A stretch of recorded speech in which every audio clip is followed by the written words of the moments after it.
CVN గారు as a husband how is this with you with heritage? ఆయనే establish చేశారు. మీకు ఇది కూడా చెప్పాలి, రాజకీయాలు డబ్బు సంపాదించుకోవటానికి మనం ఉపయోగించకూడదు.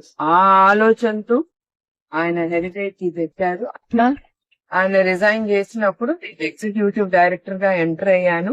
ఎంటర్ అయిన తర్వాత నేను చేయలేను అన్నప్పుడు, లేదు నువ్వు వెళ్ళు, నువ్వు చేయగలవు, ఇచ్చిన ప్రోత్సాహంతో స్వతహాగా ముందుకి తీసుకెళ్లాను. అండ్ ట్రస్ట్ కూడా సేమ్, ఆయన రిజైన్ చేయాల్సి వచ్చింది. Then I have become the managing trustee of NTR memorial trust, started by Chandrababu Naidu గారు about 33 years back. Business is business, కానీ ట్రస్ట్ లో you do giving back to the society. ఆ తృప్తి, ఆ సంతృప్తి వేరు, బిజినెస్ లో మనకి దొరకదు. నేను గ్యారంటీ ఇస్తున్నాను, మా హెరిటేజ్ ప్రొడక్ట్స్ వాడండి. ఎందుకంటే మేము క్వాలిటీలో 100% మేము కాంప్రమైజ్ అవ్వం. We reject. అక్కడికక్కడే ఒక్కోసారి తప్పు జరుగుతుంది ప్రాసెసింగ్ లో, వి ఇమీడియట్లీ స్టాప్.